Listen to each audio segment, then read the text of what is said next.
उत्तर प्रदेश के सहारनपुर में 2 बार दंगा हो चुका है। पहला दंगा 20 अप्रैल को हुआ था, जब अंबेडकर की जो शोभा यात्रा निकालने को लेकर सड़क दूधली गांव है, जो मुस्लिम बहुल इलाका है, वहां से शोभा यात्रा निकालने के दौरान वो विवाद हुआ था, जिसमें जो बीजेपी सांसद हैं वहां के सहारनपुर के, उनका नाम खुलकर सामने आया था कि उन्होंने इस पूरी रणनीति को तैयार किया था।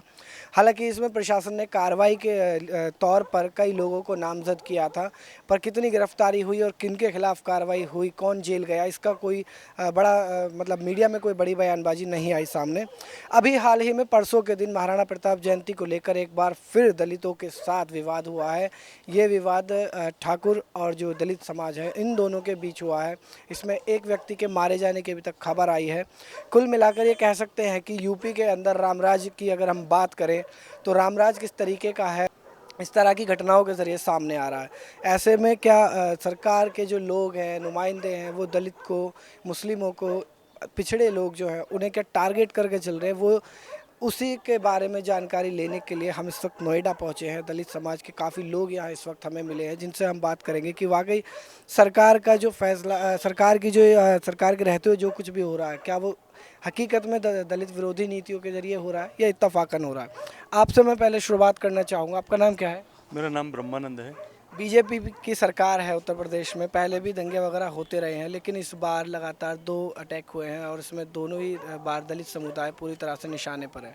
आपको क्या लगता है कि वाकई दलित समुदाय को निशाना बनाया जा रहा है या इस तरह की घटनाएं और भी किसी के साथ हो सकती हैं? ऐसा है जी, ये घटनाएं और किसी भी धर्म के लोगों के साथ हो सकती हैं। ये बीजेपी वालों की साजिश है। जब 14 अप्रैल को शोभा यात्रा निकली थी तो बीजेपी के सांसद और विधायक साथ थे, कह रहे थे कि हम दलितों के साथ हैं। आज जब उनके घर फूके जा रहे हैं, वो मारे जा रहे हैं, घरों में आग लगाई जा रही है, आज वो कहीं नहीं दिखाई दे रहे और ना मीडिया पे आ रहे हैं, वो लोग छुपे हुए हैं। आज उनको तसल्ली है और ये आने वाले समय में ये सब होता रहेगा। 5 साल जितनी भी सरकारें आई हैं उनमें सबसे अच्छा लॉ एंड ऑर्डर बहन जी की सरकार में रहता है, जिससे कि सर्व समाज का भला होता है और लोग काफ़ी खुश रहते हैं। बीएसपी अभी रूल में नहीं है, बीजेपी रूल में है। बीजेपी की हम बात करेंगे, बीएसपी अब जब है ही नहीं तो लॉ एंड ऑर्डर का हम नहीं कह सकते किसके उसमें अच्छा था। लेकिन ये बताइए कि क्या ठोस तरीके से, किस तरीके से हम ये कह सकते हैं कि ये सरकार दलित विरोधी है? इसलिए कह सकते हैं कि जब तो जो एमपी और विधायक थे वो बोल रहे थे कि हम दलितों के साथ हैं और हम उनका सम्मान करेंगे और जो भी उनके काम है उनको रोकेंगे नहीं। उन्होंने ही खुद वो यात्रा ही निकलवाई थी और जब वो यात्रा निकल रही थी उसी दौरान ठाकुर बिरादरी के लोगों ने उसका विरोध किया था और उस विरोध के बावजूद उनको मारा पीटा था, उनके घरों में आग लगा दी थी और अब वो लोग कुछ बोलने को तैयार नहीं है। ना विधायक, ना बीजेपी के एमपी, ना विधायक, सब छुपे हुए हैं, ना मीडिया के सामने आ रहे हैं। और उनका पहली जो घटना हुई थी वो दलित और मुस्लिमों के बीच की हुई। दूसरी जो घटना हुई है वो दलित और ठाकुर समाज के लोगों के बीच हुई है। आपको क्या लग रहा है, दलित ही कॉमन क्यों है इसमें? इसमें मतलब दलित और मुसलमान की जो लड़ाई दिखाई जा रही थी पहले, वो भी मतलब दलित मतलब इन दोनों को लड़ा के, वो तो उस टाइम पे वोट बैंक का मतलब तरीका था इनका कि दलित और मुसलमान को मतलब इनका झगड़ा करा के और अपना वोट बैंक मतलब पक्का किया जाए और हिंदू के नाम पे मतलब अपने वोट को अपनी तरफ किया जाए। अगर बीजेपी सरकार अगर ये दावा करे कि वो दलित सुरक्षित है उनके राज में और ऐसी घटनाएं आगे नहीं होंगी, तो क्या इस बात का भरोसा है आपको? देखो, बीएसपी या बीजेपी ये नहीं है कि मतलब बीएसपी शासन मतलब अच्छा जो बताया गया है वो बीएसपी का ही मतलब बताया गया है। मैं उस चीज़ को छोड़ देता हूँ, अब तो बीजेपी की ही बात चल रही है। लेकिन बीजेपी को देखते हुए मतलब जिस हिसाब से मतलब रोज़ हमारे लोग मतलब जो जिनके साथ में मतलब उनके घर जलाए जा रहे हैं, उनके उनके लोग मतलब मारे जा रहे हैं, घर से लोग मतलब प्रताड़ित मतलब हो चुके हैं और बीजेपी के लोग मतलब अब कोई भी इस पर टिप्पणी नहीं मतलब करने को तैयार नहीं है कि उन पर मतलब जो भी उनके ऊपर बीत रही है कि उनके ऊपर कुछ कहा जाए या उनसे लोगों से मतलब मिला जाए। उस टाइम पे वो लोग बोल रहे थे कि बहन जी उनको देखती नहीं, ये नहीं है। अब वहाँ पर जो कार्रवाई कर रहे हैं वो बीएसपी के ही लोग मतलब या फिर अदर जो संगठन हैं वे लोग मतलब वहाँ पर जाकर देख रहे हैं, लेकिन बीजेपी के लोग इस टाइम चुप मौन बनकर मतलब पड़े हुए हैं। वो इस टाइम पर मतलब क्यों नहीं देख रहे? योगी जी हमारे वहाँ पर जाकर मतलब क्यों नहीं मतलब देख रहे हैं कि उनके साथ में क्या क्या घटनाएँ घट रही हैं। क्या लग रहा है आपको, मुस्लिमों को भी काफ़ी ज़्यादा नुकसान हो रहा है गौरक्षा के नाम पर? लगभग 2 या 3 हत्या अभी तक हो चुकी हैं गौरक्षा के नाम पर। तो क्या मुस्लिम और दलित समाज को लगातार बार बार टारगेट किया जा रहा है या इत्तेफाक है ये? नहीं नहीं, ये तो बिल्कुल आप सही कह रहे हैं और मीडिया इस बात को सही उछाल रही है। मैं मीडिया को बधाई दूंगा कि मीडिया इस बात को जो है हाईलाइट कर रही है, जो अब से पहले करना चाहिए था। बीजेपी का तो ये प्रोपेगेंडा है और इन बीजेपी के लोगों ने धर्म के नाम पर राजनीति करके ये सत्ता में आए हैं। इन्होंने दलित और मुस्लिमों को जो है टारगेट कर रखा है और मैं ये समझ रहा हूँ कि 5 साल में जो मोदी योगी जी कह रहे हैं एक भी दंगा नहीं होगा, अभी तो 2 महीने भी नहीं हुए गवर्नमेंट को आए हुए, उसके बावजूद ये जो दूसरा तीसरा दंगा हो चुका है। ये मुसलमानों को और दलितों को बहलाने और बहका करके झगड़ा करा रहे हैं। मेरी सब लोगों से गुजारिश है कि हम लोग यूपी के रहने वाले हैं, गंगा जमुना तहजीब के दायरे में हम लोग रहे हैं। हमारी आप सबसे, आपके चैनल के माध्यम से गुजारिश है कि लोगों के बहकावे में ना आए। ये बीजेपी का प्रोपेगेंडा है। 2019 का जो चुनाव आने वाला है, ये लोग आरएसएस के लोग इसकी तैयारी पे जुटे हुए हैं। मैं आप लोगों से गुजारिश करूंगा कि आप इस तरह की इनकी बातों में ना आएँ और अपने बच्चों को सुरक्षित रखने के लिए इन शैतानों की बातों से बचें। अच्छा, अगर हम बात करें कि दलित और मुस्लिम की जो यूनिटी है, जी। कहीं वो आपको नज़र आ रही है या फिर आपको लग रहा है कि वो टूट चुकी है, उसी का फ़ायदा सरकार उठाने की कोशिश कर रही है? बेशक इन्होंने जो है लोगों को तोड़ने के लिए दलितों को अलग तोड़ा है, मुसलमानों को अलग तोड़ा है, दलितों को भी हिंदू बना दिया वोट के टाइम पर। ये राजनीति बीजेपी करती है और आजकल जो योगी जी कह चिल्लाते फिर रहे हैं कि भी सबकी सुरक्षा होगी। मैं ये आप खुद देख लीजिएगा, आप खुद जगह जाते हैं, आप देख लीजिएगा कितनी सुरक्षा हो रही है। योगी जी देख लेंगे, गायों की सुरक्षा कर रहे हैं, गायों के नाम पे लोगों को मारा जा रहा है, कितनी सुरक्षा लोगों की कर रहे हैं। गाय जानवर से ज़्यादा जो है आजकल आम आदमी का खून हो गया है। लोग जो है जो आरएसएस के जो हिंदू संगठन के लोग हैं वो सरेआम हथियार लेके लोग घूम रहे हैं। क्या कानून व्यवस्था यही है? मैं लोगों से, मैं योगी जी से पूछना चाहता हूं, क्या वास्तव में ऐसी ही आप व्यवस्था 5 साल के लिए दोगे? अगर आप इसी तरह से 5 साल की व्यवस्था दोगे तो यूपी सुलग उठेगा। मेरी रिक्वेस्ट है योगी जी, आप जो है इस बात में गौर करिएगा, बड़ी मेहरबानी होगी और यूपी में चैन और सुकून लाने की कोशिश करिएगा।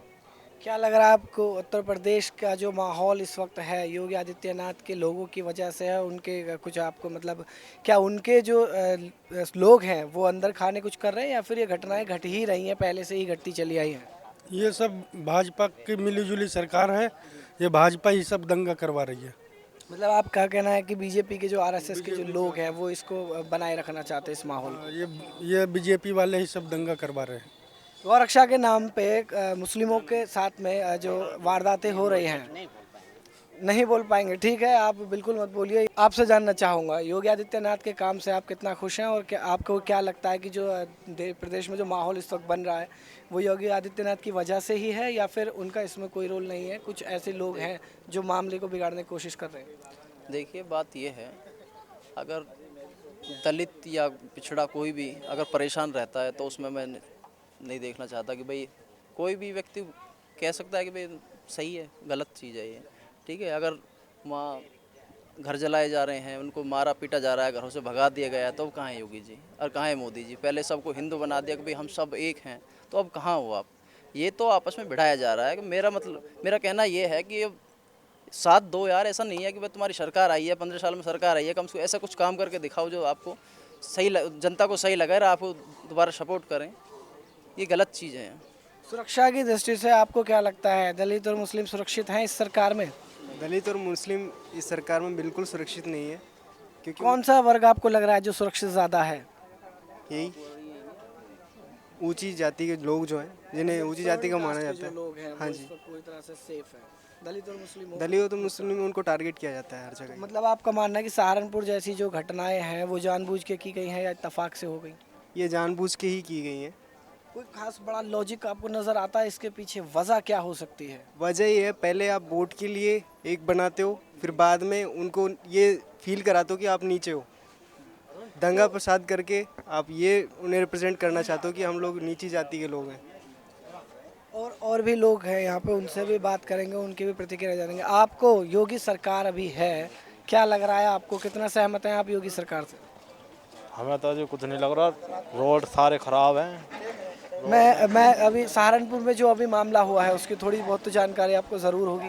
नहीं भैया, नहीं हुई है सहारनपुर के बारे में कितने लोग जानते हैं? सहारनपुर में जो दंगा हुआ है जी, सहारनपुर में जो घटना हुई है, 2 घटना हुई हैं, दोनों बार एक वर्ग कॉमन रहा है, दलित। पहले मुस्लिमों से झगड़ा होता है और फिर दूसरी बार में ठाकुरों से होता है, तो दलित यहाँ पर कॉमन है। ऐसे में आपको क्या लग रहा है कि क्या वाकई दलितों को टारगेट बनाया जा रहा है? सरकार चेंज होने से कोई फ़ायदा नहीं हुआ है, क्योंकि ये हकीकत बात है। बोल रहे थे मोदी सरकार में दलितों के लिए कुछ मतलब उनके ऊपर कोई अत्याचार नहीं होगा, बट जब से योगी सरकार आई तो अभी कुछ फ़ायदा नहीं हुआ है, क्योंकि दलितों के ऊपर अब भी अत्याचार हो रहे हैं। मतलब ये कह सकते हैं कि होल्ड करने की कोशिश की जा रही है मुस्लिम और दलितों को अपने कब्जे में करने की। हाँ, ये हकीकत बात है। दलितों पर प्रेशर डाला जा रहा है, जिससे कि सरकार बदलने से भी, क्योंकि ये दबके रहे हैं दलित, इसलिए इन पर प्रेशर डाला जा रहा है। भले ही चाहे प्रशासन के अधिकारी खूब ये दावा करते रहें कि वो स्थिति को संभाल रहे हैं और उन्हें लगातार इसके लिए आदेश निर्देश मिल रहे हैं, पर कहीं ना कहीं कोई ना कोई एक शक नज़र आता है कि अगर आदेश और निर्देश लगातार मिलते रहे, जैसा कि सहारनपुर की पहली घटना के बाद कई बड़े आईएएस अधिकारियों के तबादले किए गए, आईपीएस अधिकारियों को इधर से उधर कर दिया गया, तो अगर वो इसलिए किया गया था ताकि लॉ एंड ऑर्डर मेंटेन हो सके, तो फिर तुरंत बाद में ही जो सहारनपुर में दूसरी घटना घटी उसके घट जाने की वजह क्या हो सकती है?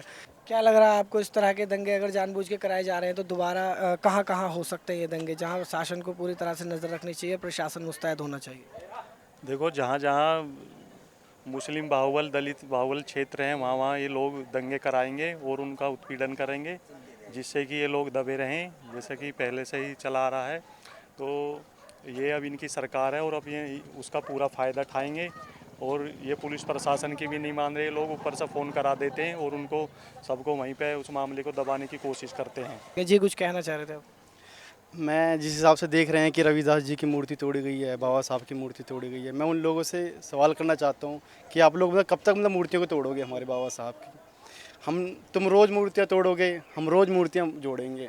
कब तक मतलब बाबा साहब की मूर्तियों को तोड़ते रहोगे? हर घर से मतलब अम्बेडकर नाम से बच्चा पैदा होगा, कब तक आप उन बच्चों को मतलब हटाते रहोगे अपनी नज़रों से? बाबा साहब ने एक ऐसा संविधान लिख दिया है जिससे आज हमारा समाज इतना जागरूक हो चुका है, इतना आगे बढ़ रहा है। आप लोगों को मतलब किस चीज़ से मतलब हम लोगों से परहेज हो रही है कि हम लोग आगे बढ़ रहे हैं उस चीज़ से, या फिर हम लोग आज आपके मतलब बराबर आके खड़े हो चुके हैं, उस चीज़ से दिक्कत हो रही है? तो मैं ये चाहता हूँ कि जो बाबा साहब ने मतलब संविधान में लिखा है कि हमें भी तो मतलब बराबरी दी है उस चीज़ की, तो आपको दिक्कत क्यों है मतलब इस चीज़ से कि मतलब कि हम लोग मतलब पढ़े ना? आज हमारा जो मतलब बोला जा रहा है कि जी हमारा आरक्षण छीना जाएगा, हमारा आरक्षण क्या मतलब फ्री में थोड़ा ना मिला है? उस चीज़ के लिए हमने इतने टाइम तक संघर्ष किया है।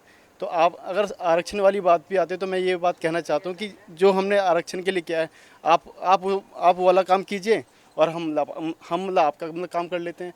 जो आप लोग मतलब मंदिरों में बैठते हो, हम लोग मतलब मंदिर में मतलब बिठा दीजिए और फिर हम भी छोड़ देंगे मतलब अपना आरक्षण।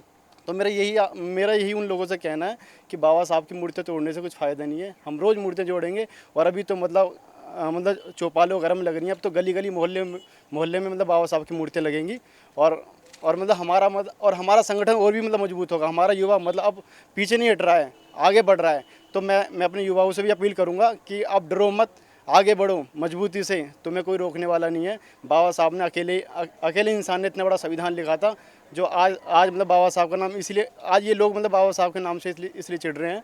तो इसलिए डरने वाली बात कुछ भी नहीं है। आज हमारा समाज जागरूक हो चुका है। आगे बढ़ो और अपने काम पे मतलब एकत्रित होते रहो जी। सरकार के लिए मैसेज है, उन लोगों के लिए मैसेज है जो ये मान रहे हैं कि ये समाज अगर दबा कुचला है, तो वो कह रहे हैं कि हमारा समाज जागरूक हो चुका है। चेतावनी भी है और इसको समझदारी भी कहेंगे कि वो ये बताना चाहते हैं कि अगर इस तरह की घटनाओं को खुद जानबूझकर अंजाम दिया जा रहा है तो ये घटनाएं ज़्यादा वक्त तक अंजाम नहीं दी जाएंगी, नहीं दे पाएंगे। हो सकता है कि इसके परिणाम और भी ज़्यादा बुरे आ जाएँ। कैमरा पर्सन गौतम के साथ मैं लव कुमार, नेशनल दस्तक, नोएडा।